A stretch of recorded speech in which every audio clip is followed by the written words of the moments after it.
The tent collapsed, but the screaming inside had already stopped. Put yourself in this room with me for a moment. It is past midnight. The only light comes from a single brass lamp, casting long, sharp shadows across a manila folder that has remained open on my desk for weeks. Inside this folder are black and white photographs from June 1960.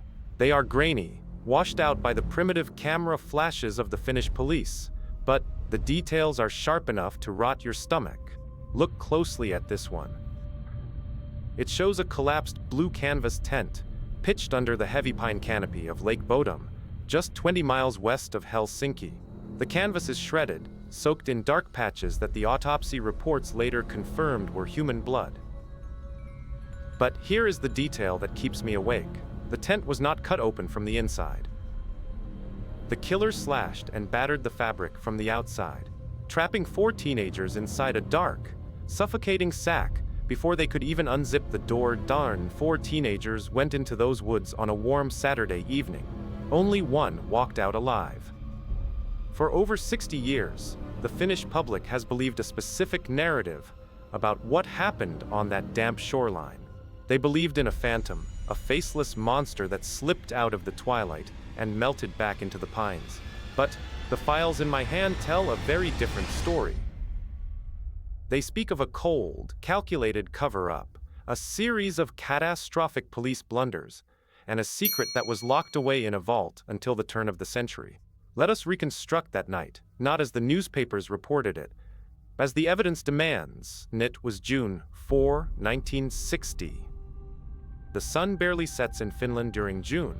It merely dips below the horizon, leaving the sky in a permanent, eerie state of blue twilight. Maila Björklund and Anja Mäki, both 15, along with their 18-year-old boyfriends, Seppo Boisman and Nils Gustafsson, rode their motorbikes to a secluded peninsula on Lake Bodom. They wanted a simple weekend of camping, fishing, and teenage freedom. By all accounts, the evening was peaceful. They set up their small, 2-man tent on a grassy ridge overlooking the water. They drank a little alcohol, laughed, and eventually crawled inside to sleep. The forest around them grew completely silent, save for the gentle lapping of the lake against the rocks, and then came the hour of the wolf.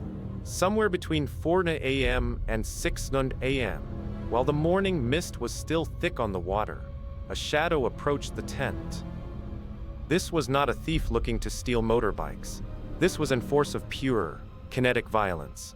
The attacker did not attempt to open the tent. Instead, they used a heavy, blunt object, most likely a large stone wrapped in fabric, and a long knife. They began to strike the canvas blindly, crushing the skulls of the teenagers through the fabric. Imagine the sheer terror of waking up in total darkness, pinned down by the heavy canvas of a collapsing tent, while heavy blows rained down from an invisible attacker. Seppo and Anja were killed almost instantly. Maila, the youngest girl, suffered the worst of the violence. She was stabbed repeatedly, even after her heart had stopped beating. And at 11 a.m. that morning, a group of young boys birdwatching in the forest spotted the collapsed tent from a distance. They did not walk over to investigate, but they saw something that would haunt them for the rest of their lives. A blond man walking away from the campsite, his figure silhouetted against the bright morning lake. Shortly after, a local carpenter wandered down to the shore and discovered the scene. What he saw made him drop his tools. Nils Gustafsson, the 18-year-old survivor, was lying on top of the collapsed tent. He was alive, but barely. His face was a swollen, bloody mask of broken bones, his jaw fractured in multiple places, his consciousness slipping away. Beside him, beneath the torn canvas, lay the lifeless bodies of his friends but this is where the mystery stops being a tragedy and becomes something far more sinister. The police response was not a standard investigation. It was an exercise in chaos. The officers did not secure the perimeter. They did not rope off the campsite. Within hours, dozens of curious locals, journalists, and onlookers were trampling over the peninsula, destroying footprints, crushing tire tracks, and erasing any forensic evidence the killer might have left behind. But Amid the chaos, the detectives found a detail that made absolutely no sense. The killer had stolen the teenagers' shoes. Not to keep them, but to hide them. Nils's shoes and Seppo's boots were found hidden in a ditch nearly half a kilometer away from the tent. Why would a blood-drenched killer, fleeing a horrific crime scene in broad daylight, waste time carrying 2 pairs of heavy, dirty shoes down a forest path just to hide them under a bush? Then for decades, the case went cold, frozen by the bitter Finnish winters and the silence of the woods. But there were whispers. There were names whispered in the corridors of the Helsinki Police Department that never made it to the official press releases. The first was Karl Gyllström, known locally as the Kiosk Man. He ran a small convenience stand near the lake and was notorious for his hatred of campers. He had been seen cutting tent ropes, throwing rocks at teenagers, and screaming at anyone who dared to set up camp on the peninsula. On his deathbed in 1969, Gyllström reportedly confessed to the murders to his neighbor, saying, "I did it." But when the police investigated, his wife provided a rock-solid alibi, swearing he was in bed next to her all night. Years later, on her own deathbed, she confessed that her husband had threatened to kill her if she didn't leave for him. By then, Gyllström was already buried in the cold earth, beyond the reach of the law. And then there was Hans Assmann. If you look at his file, your skin will crawl.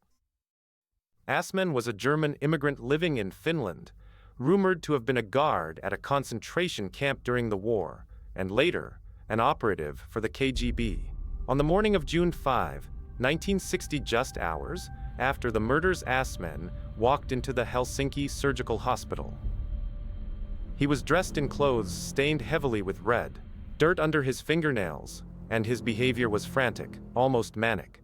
He pretended to be unconscious, then became aggressive. The attending doctor, Jorma Palo, was so convinced Assmann was the Lake Bodom killer that he immediately called the police. But the detectives didn't even interrogate him. They dismissed the doctor's concerns, claiming Assmann had a verified alibi for the night of the murders. That alibi was never made public. The files on Assmann were quietly shelved, classified as state secrets, and he eventually slipped back across the border, leaving behind a trail of unanswered questions and a doctor who spent the rest of his life writing books accusing the government of a massive cover-up. But history has a strange way of folding back on itself. In 2004, 44 years after the screams on the shoreline had faded, the Finnish National Bureau of Investigation decided to open the old files. They had a new weapon: DNA profiling. They took the shoes, the very shoes that had been found hidden in the dirt half a kilometer away, and ran them through modern laboratory tests. The results sent shockwaves through the country. The outside of Nils Gustafsson's shoes was covered in the blood of the 3 dead teenagers, splattered in a pattern that indicated the wearer was standing up during the attack. But there was not a single drop of Nils's own blood on the outside of his shoes, despite his severe facial injuries. The prosecution's theory was simple, brutal, and stunning. Nils had gotten into a drunken, violent argument with Seppo.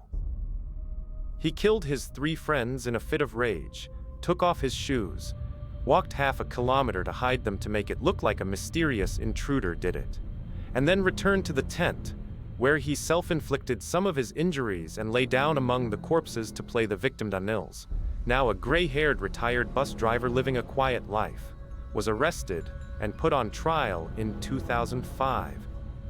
For months, the courtroom was a theater of ghosts. The defense argued that Nils's injuries were far too severe for him to have carried out such a calculated cover-up, and that a phantom killer could have easily stolen the shoes to confuse the police. The jury debated, looking at the 44-year-old photographs, trying to peer through the fog of time. In the end, the evidence was deemed too old, the crime scene too contaminated by the police's own early failures. Nils Gustafsson was acquitted of all charges.